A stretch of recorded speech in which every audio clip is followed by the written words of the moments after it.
Do you feel you've run out of content ideas? Are you struggling with ideation or connecting with your team?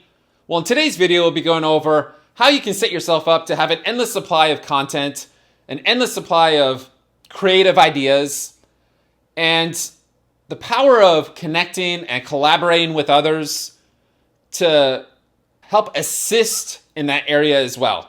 We'll be utilizing the book, The 16 Undeniable Laws of Communication by John Maxwell, covering chapters 5, 6, 7, and 8 in today's video as we go over these topics. All right, let's get into it. I selected a quote from each chapter that stood out the most. Let's start with chapter 5. Here we go.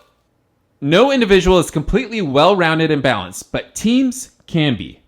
Chapter 5 is the law of collaboration. Consider enlisting the help of others. One is too small of a number to achieve excellence. There are numerous reasons why you should enlist the help of others, but one of the main reasons is because you and I, on our own, we have our own limited experience and perspective, which means we miss out on ideas, connecting with others, and anything else that can be connected with that.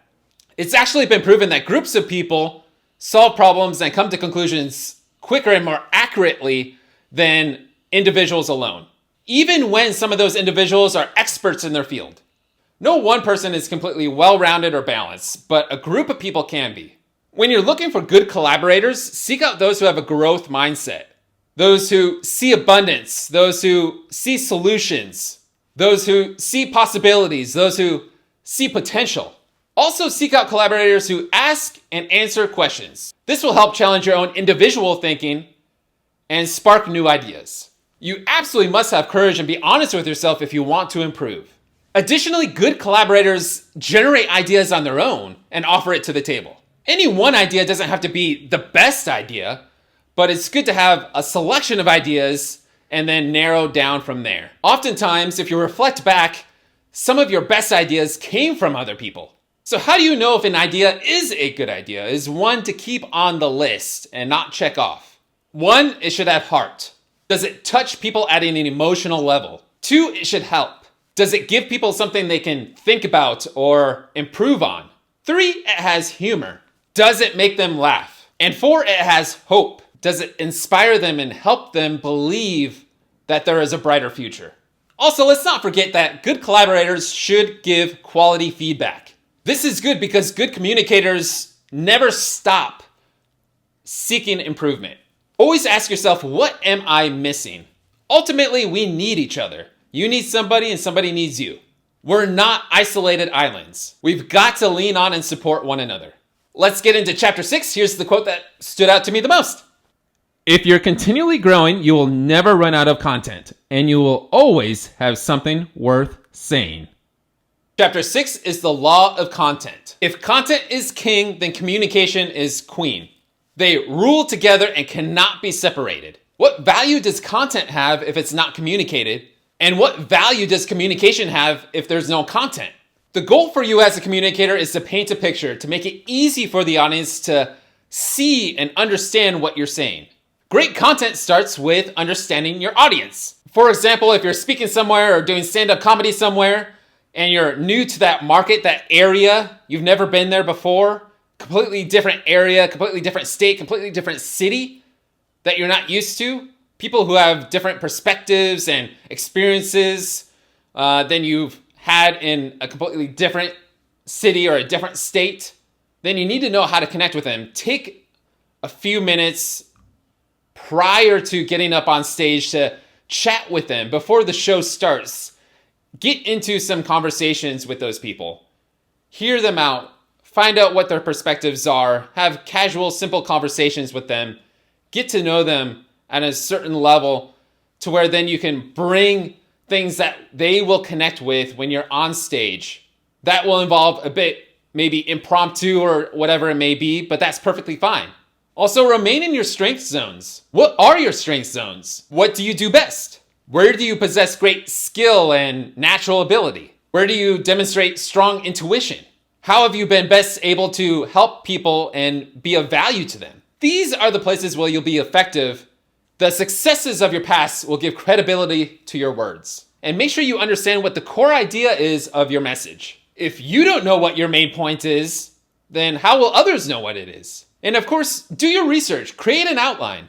Research stimulates your thinking and ignites creativity. Continually look for great material that fits your values and your style. File these ideas down in a notebook or an app like Trello, for example. Whatever you've got, file them away for future reference. Your content will only be as good as your research, and an outline is the bones of your speech. A good outline makes your message solid and holds it together. Include various items into your content such as questions, quotes, predictions, current events, and the list goes on and on. Then make sure to review and summarize your talk. Give people, your audience, an action plan and empower them to take action. To remain relevant and relatable, learn something new every single day. Keep asking questions, keep living new experiences, read and file away new content ideas, and have fun in the process. Your content will keep getting better only if you keep getting better. Now let's get into chapter 7. Here's a quote that stood out to me the most. If it is true that almost everything we become and accomplish in life occurs with and through other people, then the ability to connect and create rapport with others is the most important skill we can learn. Chapter 7 is the law of connecting. John Maxwell confirms that this very well might be the most important idea in the book. Why? Because communication is all about others. Too many speakers put all their emphasis on the content. They believe that content has more value than connection, but that's just not true. While both of them are important, great communicators understand that connection is far more important than content. That's why great communicators know and understand that it's all about others. Until you connect with people, there will always be a barrier between you and them. No matter how good your content is, people will not receive it as well as if you were to connect with them first. Without connection, they may be interested, but they'll never be inspired.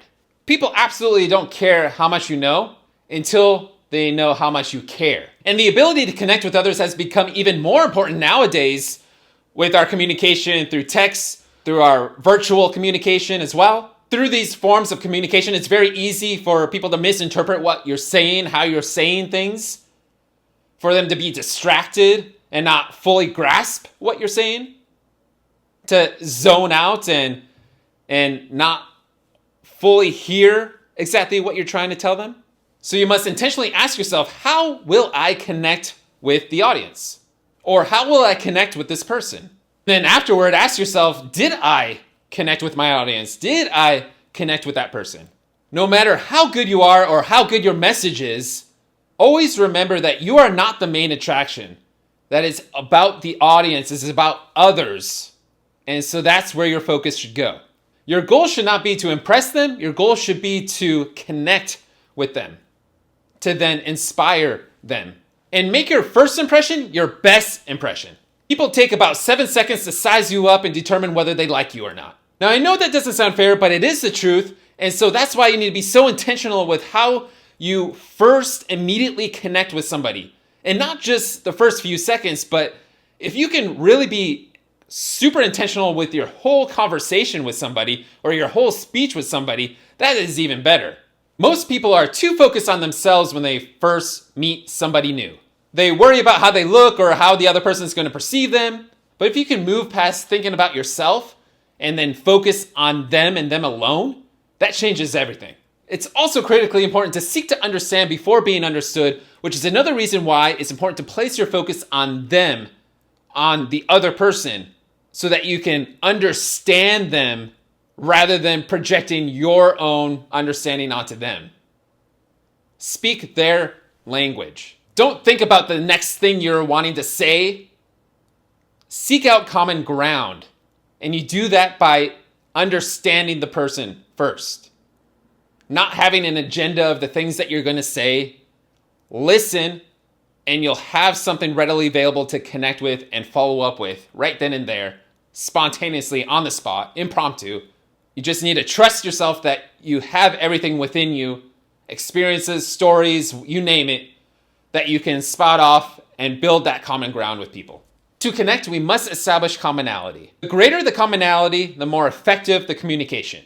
As long as you're not thinking about yourself and you're thinking about them, you can open yourself up to be emotionally available. Also intellectually and physically available. Remember, communication is about removing barriers, so make yourself approachable. Be super intentional with your words. Make them inclusive and inviting.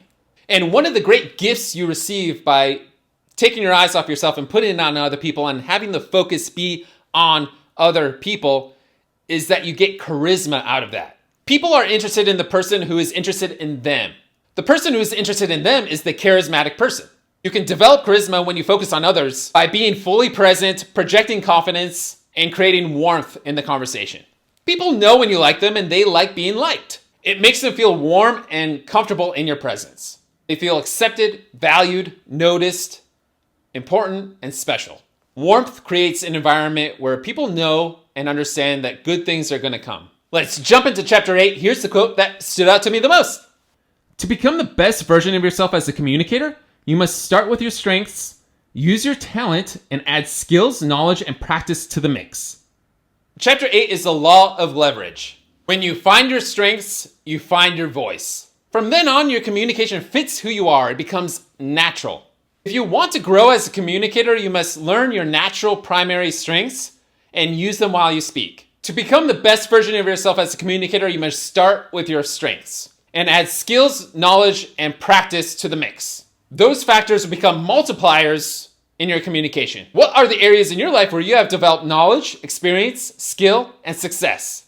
Tap into these areas of expertise each time you talk to somebody or talk to an audience, because it is from these areas of expertise where you can add the most value to other people. As you discover your strengths, lean on them and become a phenomenal communicator. Lead with your strengths and use them often. I hope this has been helpful. It's been a lot of fun. We'll be covering even more chapters of the book, The 16 Undeniable Laws of Communication by John Maxwell, in other future videos. We've also covered other previous chapters in another video, so go ahead and check that out if you haven't checked that out, and I'll see you in the next video.